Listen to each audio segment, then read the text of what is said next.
Hey guys, welcome to another episode of the Basics Podcast where we are taking a deep dive into plant based nutrition. I'm Emily, this is Dawn.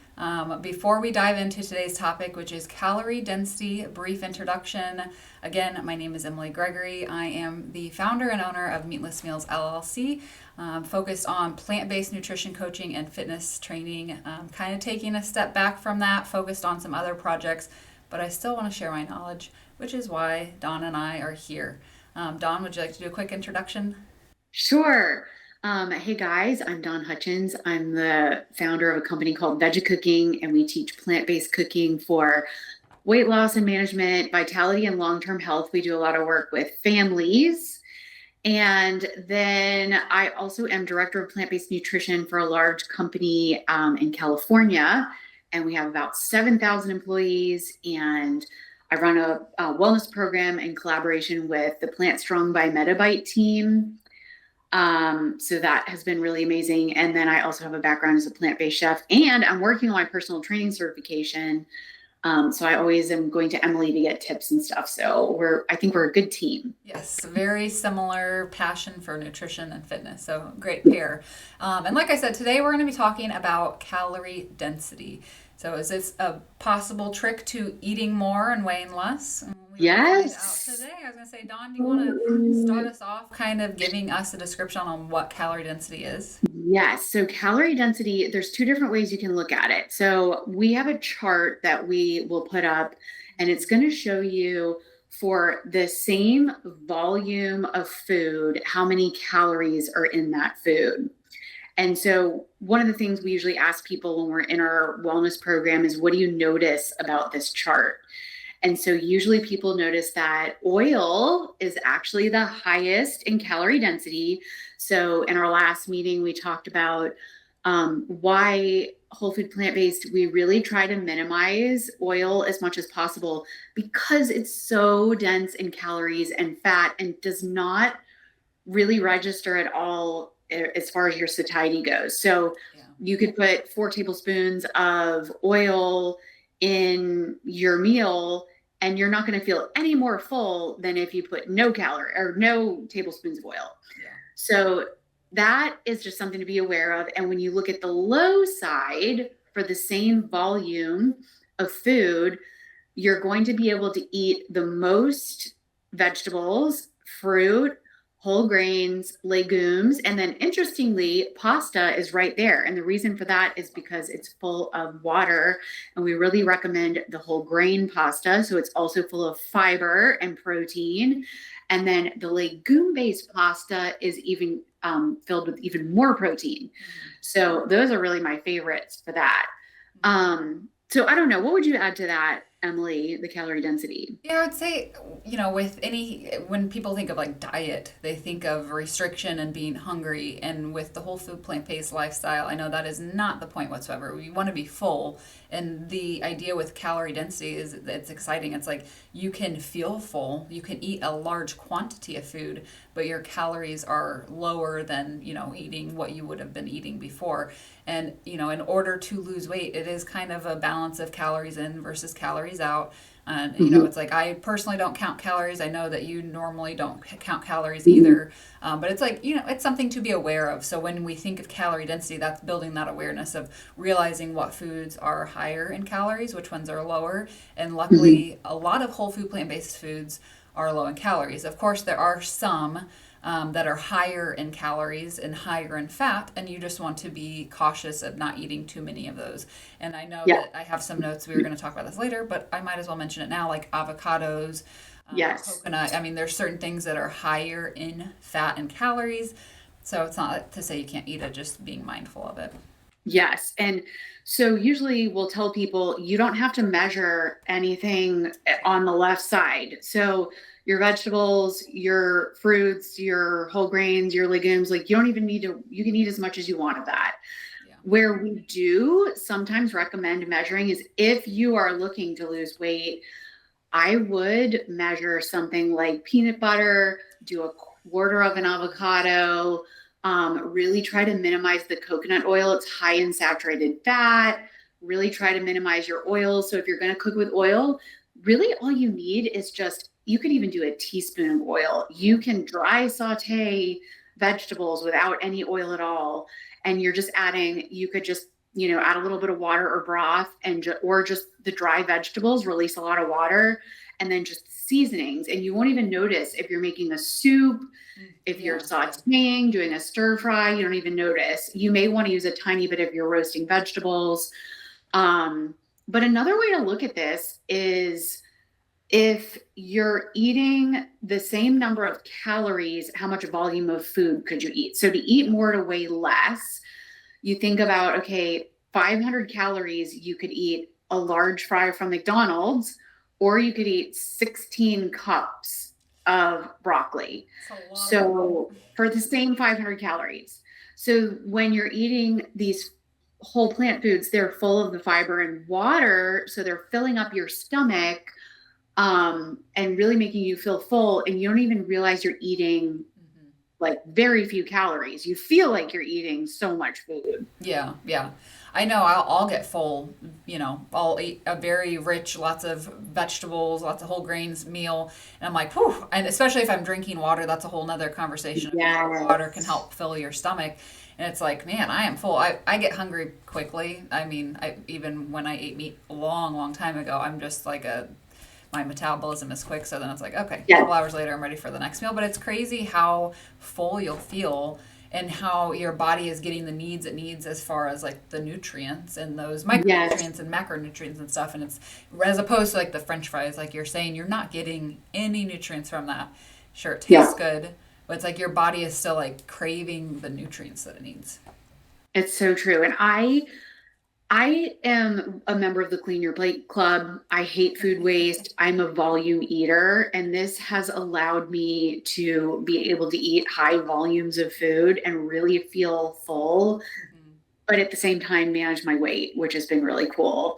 And still, now as I'm, in perimenopause, even build muscle. So I know I'm getting the right amount of protein. And while I'm still managing my weight. So it's kind of been a really cool balance. I will have to share with you guys some pictures of what I ate at one of the Plant Strong retreats where they do this week-long immersion. And I was eating 2 full meals at every meal. And I thought for sure I was going to gain weight. I ended up losing 4 pounds. It was incredible. But like, if you see the volume of food I was eating, and sometimes I would even go back for more, but it was, huge salads, and then you're loading up on broccoli, and you might have your main, I did like potatoes with a chili and like a cheesy sauce. But you're eating so much volume of these water-filled foods. You're feeling like you're eating, and then you might just be putting some like really nice balsamic vinegar on your salad. So you still feel like it's dressed, but you're not getting like the hundreds of calories that could come from a oil or cream-based dressing or like dairy-based dressing.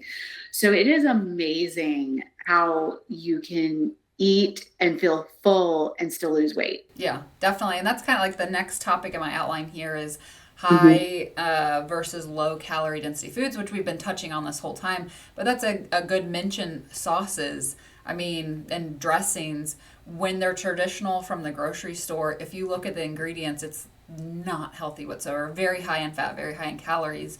And it's like, that's just empty. Like, you're not, again, like what you're saying with the oil, they're not really satiating yourself. So being able to just put something that just gives it a little flavor, like the balsamic, goes a long way, and you're actually feeling full. So I love that as far as like the Plant Strong retreat, and just a great experience from just last week of the quantity of food, and you still lost 4 pounds. That's awesome. I know, it is amazing. And I do tell people, look, I still go out to eat, but I'm much more aware of if I'm getting the dressing from the restaurant. Now you do the old Weight Watcher trick of asking for the dressing on the side. So then I can control how much goes on it. And one of the things that really brought this home for me is I was eating a Panera salad, and it had a little bit of hummus, and it did have some cheese so I said no cheese. And then I was looking at the calories online, because you can see, the calories and fat and all the nutrient information. It still had 35 grams of fat and like I don't remember how many calories, lots of calories. And I'm Yeah. like, where is all this fat coming from?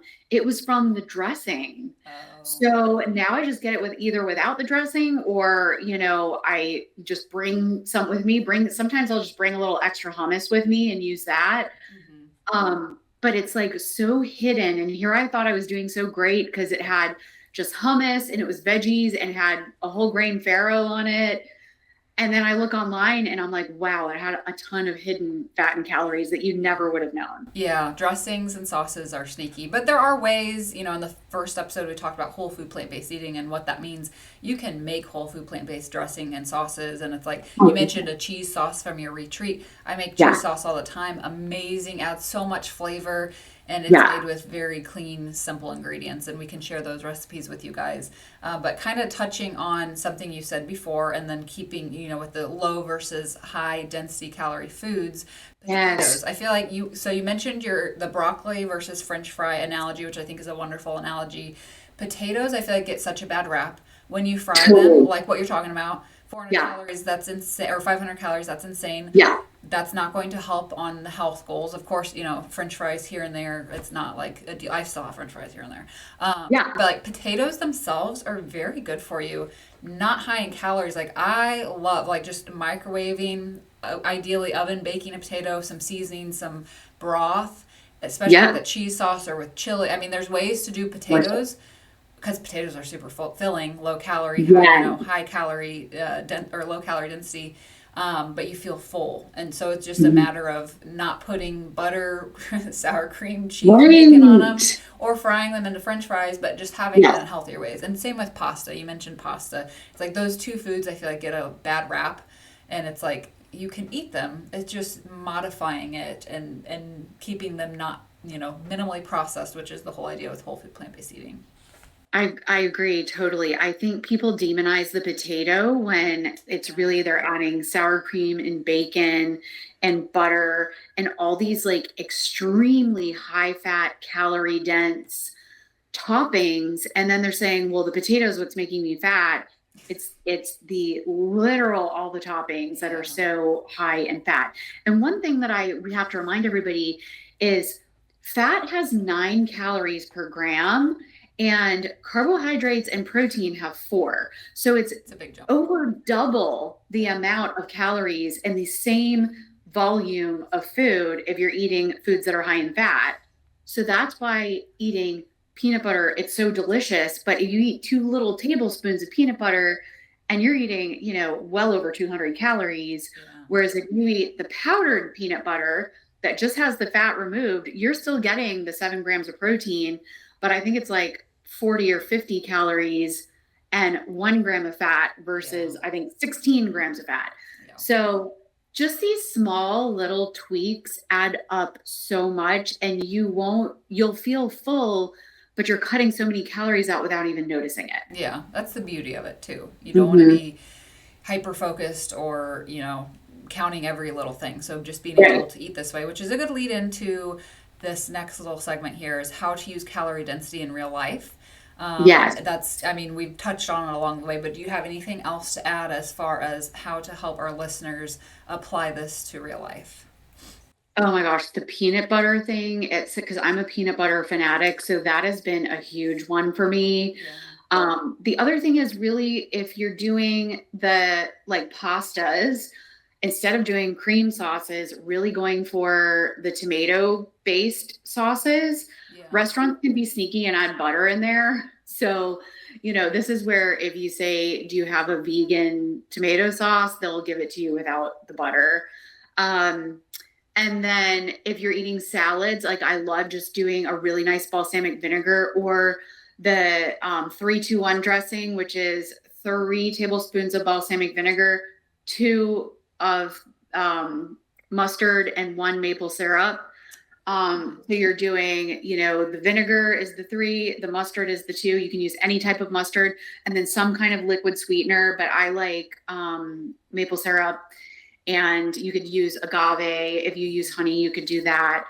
But yeah, that is a really delicious dressing, no oil, and all of our participants love that dressing.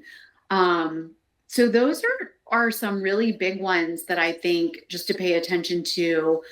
And just also, if you're going to eat some of those high fat, high calorie foods, measuring those few foods out. Yeah. So you really see what a serving size of those foods is. Yeah. Yeah. I love that. What about you?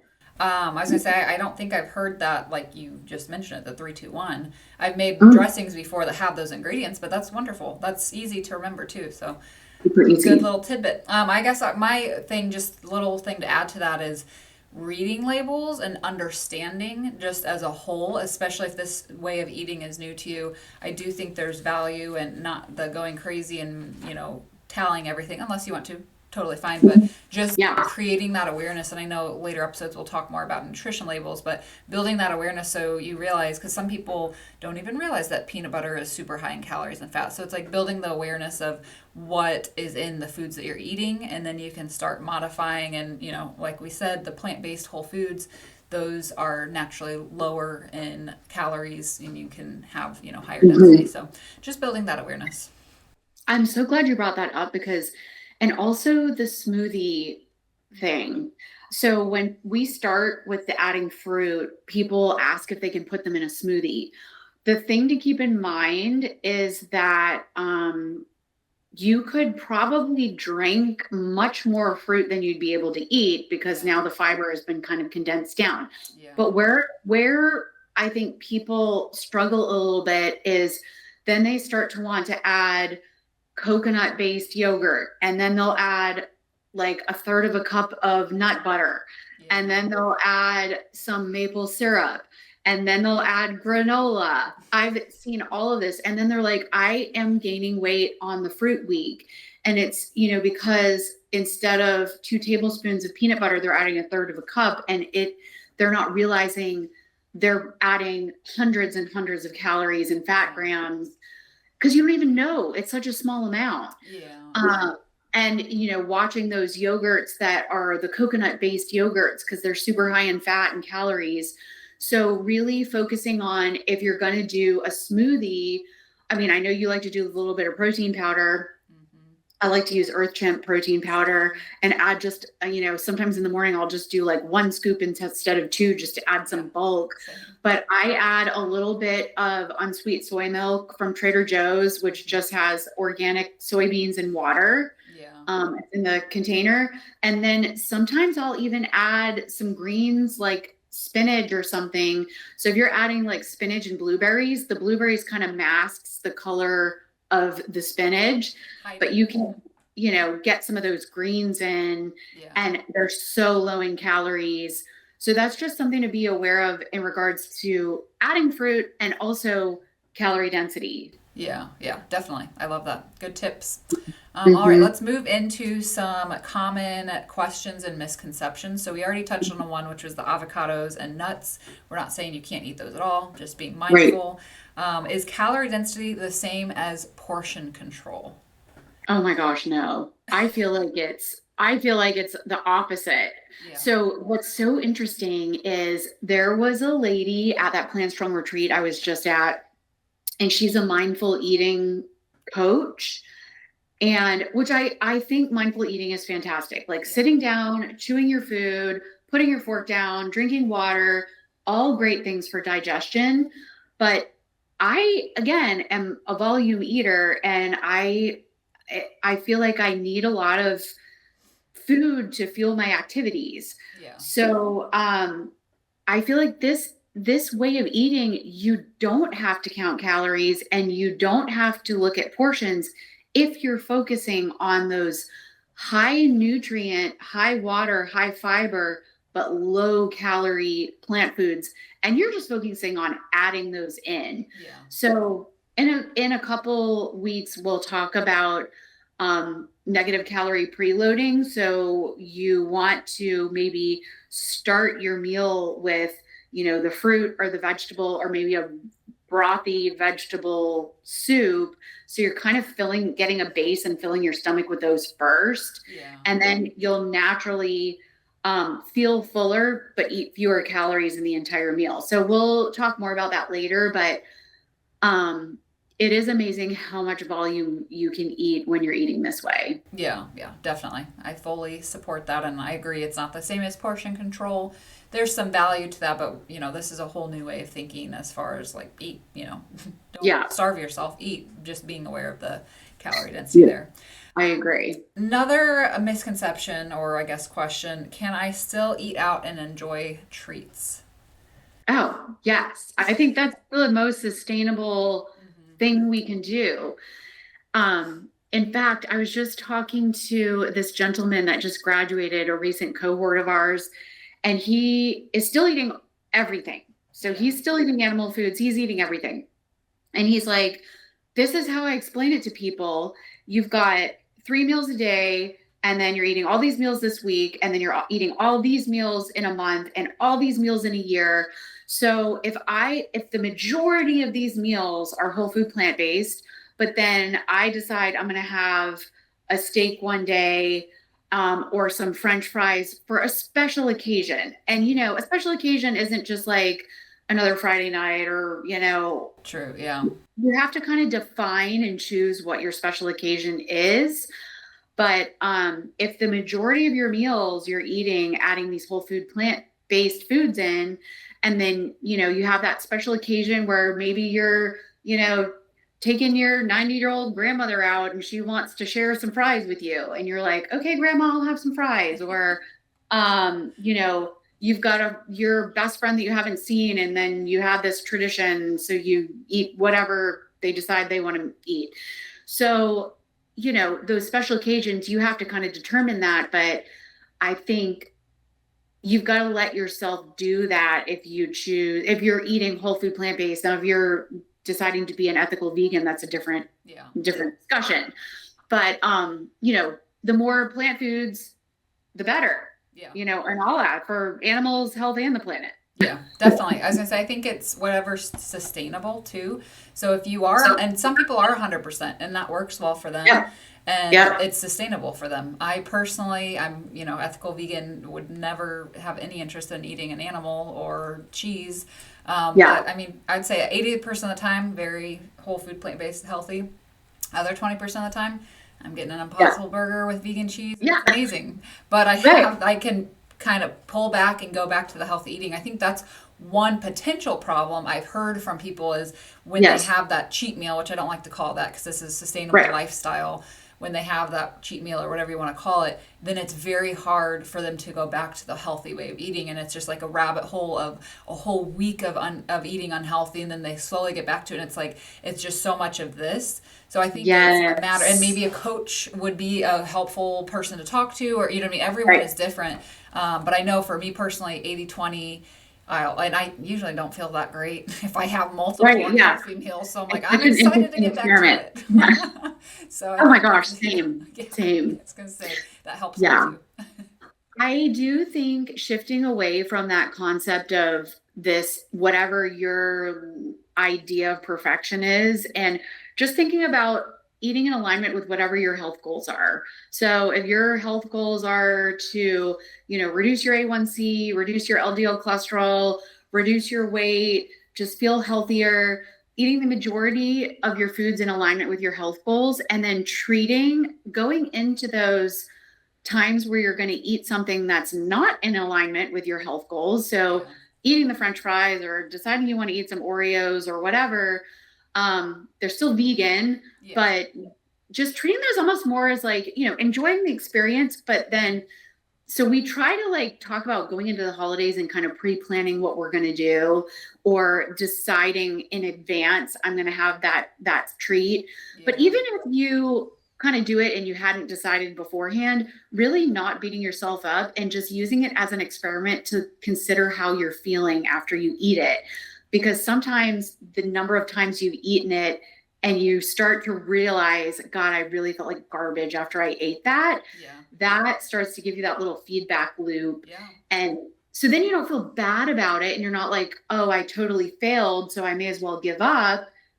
You're just like, okay, I'm going to enjoy this and I'm going to see how I feel. Mhm. And then I'll keep going. Yeah, I like that. Yeah, kind of having that self-awareness around what you're eating, and I mean, I think Yes. that helps the whole sustainability portion. If you're just mindfulness of the process, I guess. So Totally, for sure. And just kind of having fun if you want to splurge on something. And then one of the things that I was thinking about doing was getting some of that Rebel cheese because it's like a good. cashew-based cheese It is good. for Thanksgiving. So good, but it's so high in fat, so I can only do it every now and then. I was gonna say that stuff is amazing. We have a dinner event tonight, Yeah. and the gal that's hosting has the Rebel cheese. I can't wait. It's good, but again, So it's good. moderation. It's like Yeah. some people do want to go 100%. I'm 80/20, and I think you're Yeah. probably in that range as well. I'm probably about that. I try to do the best I can, but my family loves eating out. So, and my family also is not whole food plant-based. So, Yeah. my husband is an omnivore and my daughter's kind of um mostly whole food plant-based, but sometimes if she's out with friends, she might eat a little bit of seafood or so there's some things that she's not 100% plant-based on, but everybody's going to make their own choices. Yeah. And we still go out and eat meals together at restaurants. We just make sure that there's going to be an option for me. Yeah. Depending on the place, it's easier at some places than others. Yeah. Yeah. Sometimes easier said than done, for sure. Yes, but definitely. Yeah. All right, so that's our discussion on calorie density. Again, do you want to do a quick recap, Dawn, on what calorie density is, kind of leave a little nugget of knowledge for our listeners before we wrap up today? Yes, I think the key with calorie density, and it sometimes can take several looks at this to really get it to sink in, but just thinking about either, if you're looking at the same volume of food, how many calories are in that volume of food. So that's the chart that we're showing you, Yeah. but also thinking about, okay, for the same number of calories, how much food can I eat? So that's where you're thinking about, okay, I could either eat 500 calories in the McDonald's large fry or 16 cups of broccoli. What's going to make me feel more full and satisfied longer? It's probably the 16 cups of broccoli, and broccoli is a superfood. Yeah. So we're really, with this way of eating, thinking about adding in the more low calorie dense foods, but high nutrient, high fiber, high water foods. Yeah. So just going back to adding in as many vegetables as you can, fruits, whole grains, legumes, and then even enjoying some like whole grain or bean-based pasta, and try not to necessarily focus on cutting out. Yeah. Because then, every time we feel like we can't have something we want it more. Yeah, it's a mental game. Yeah, totally. So I would say that focus on your adding in on those low calorie dense foods. Love it. Yes. I was going to say, I think just in general, the adding in rather than subtracting method is a good one. Yeah. All right, you guys, thank you so much for listening. This third episode, we will be talking about the My Plate method.